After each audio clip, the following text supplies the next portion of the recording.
This video was suggested and sponsored by our Patreon supporter Eric Lambert.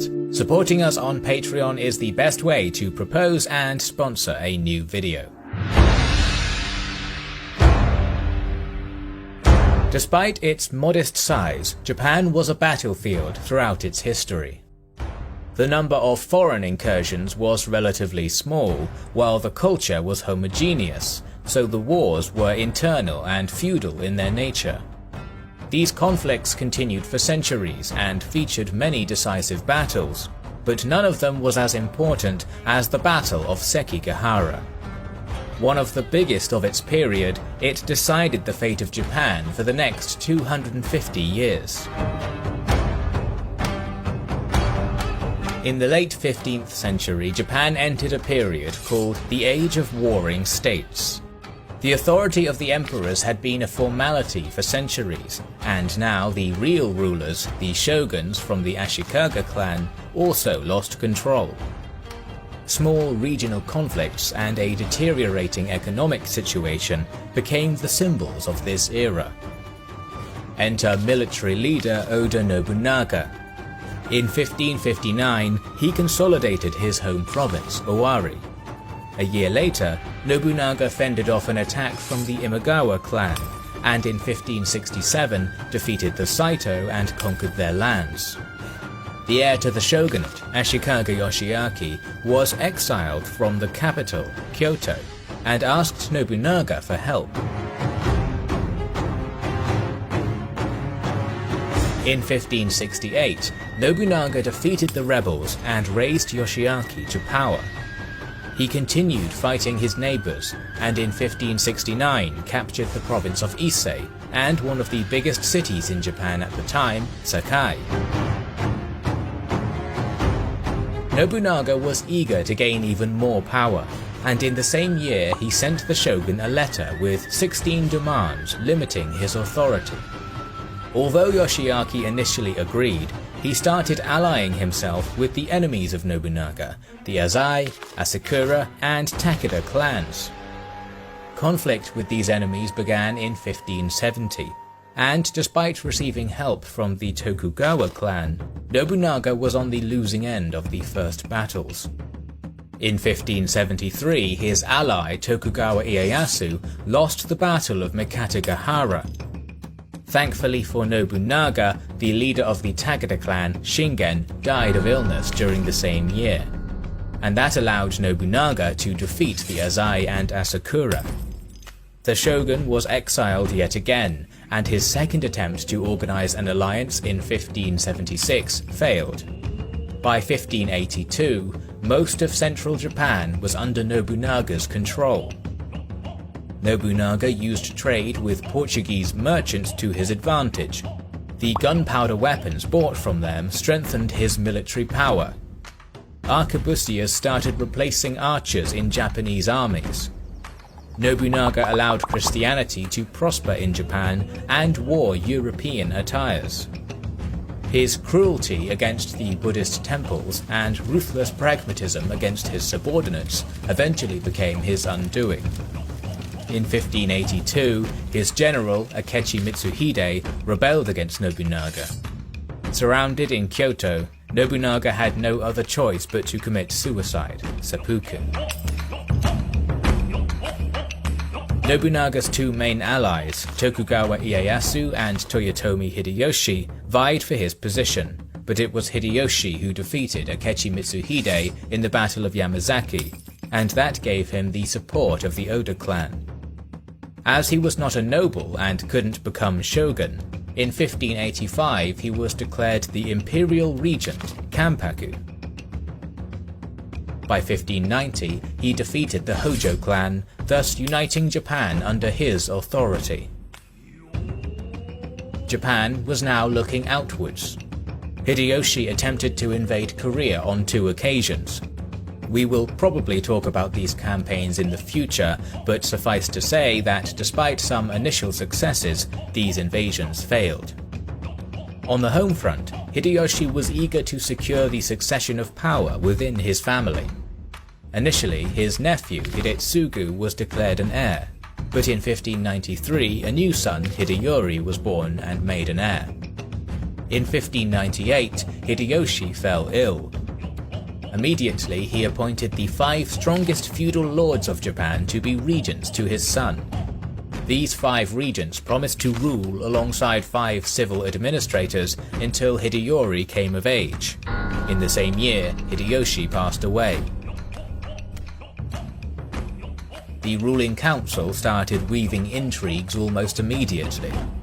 The most powerful of the regents, Tokugawa Ieyasu, entered into multiple dynastic marriages with other clans. Meanwhile, one of the civil administrators, Ishida Mitsunari, began scheming to weaken Ieyasu's position. Mitsunari attempted to assassinate his opponent, but the killers failed. The death of another regent, Maeda Toshie, in 1599 worsened the situation. Ieyasu took control of Osaka Castle, where young Hideyori resided. Regent Uesugi Kagekatsu started building a new fortress on his borders with Tokugawa. As his envoys were insulted, Ieyasu left Osaka with his army in July of 1560 to punish Kagekatsu.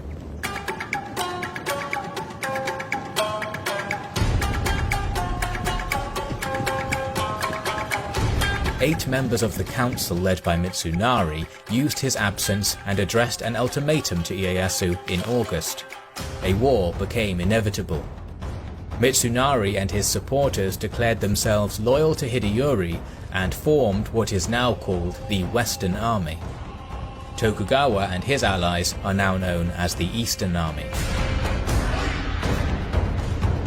The leader of the Western Army hoped that Ieyasu would be kept busy with Kagekatsu. His plan was to take the main roads connecting Edo and Kyoto. The castle of Fushimi was on Mitsunari's way, and on the 27th of August he besieged it. The 2,000-strong garrison resisted Mitsunari's 40,000 for 10 days. The Western Army lost 3,000 men, but more importantly, precious time. After a slow march, Mitsunari and his men arrived at Ogaki in October. Teramoto began his advance with 30,000 warriors. Ieyasu and his men arrived in Akasaka on October 20th, where he established a camp on a small hill called Okayama.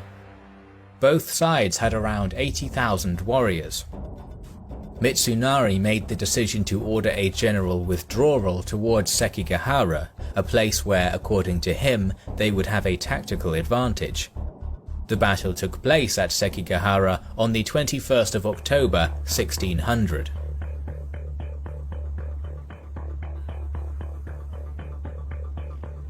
At 4:30 in the morning, the army of the West were formed up and in battle position.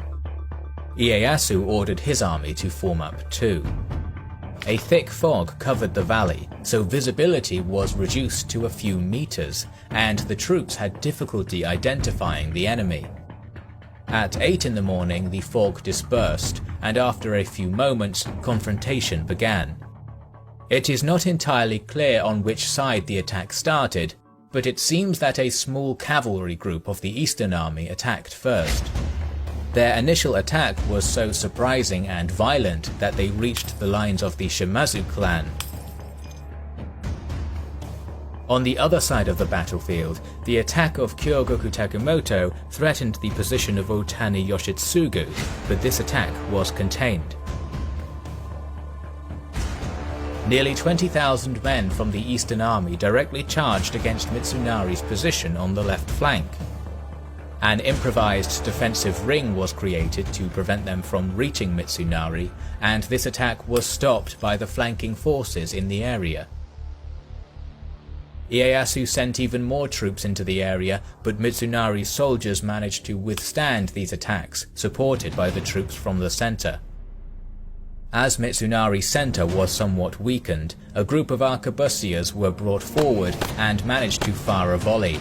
But the leaders of the Western Army moved their own gunpowder units into the area, and Ieyasu's arquebusiers were pushed back. Mitsunari's arquebusiers attempted to counterattack, but their flanks were threatened and they retreated back to their positions. The battle was now in balance. However, more troops of the Eastern Army started joining the fight along the front. Seeing this, Mitsunari ordered the Shimazu to join the battle from the right flank, but they defied the order. Further to the right, Kobayakawa Hideaki was also ordered to support the center.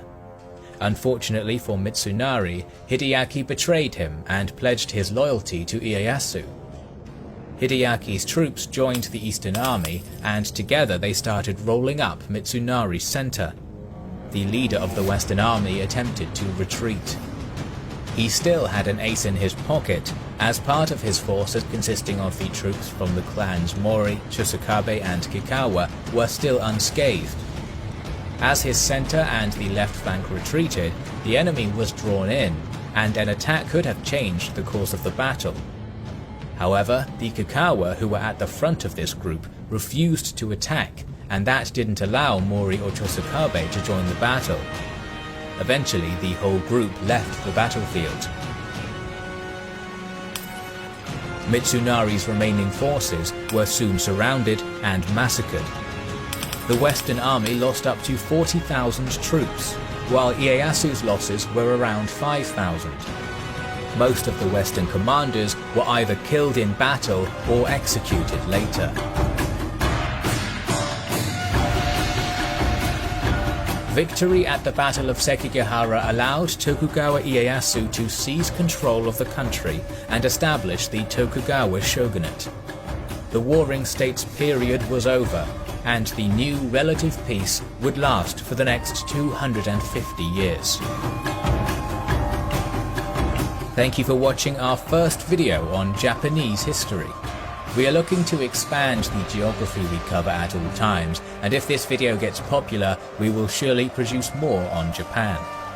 We would like to express our gratitude to our Patreon supporters who make the creation of our videos possible.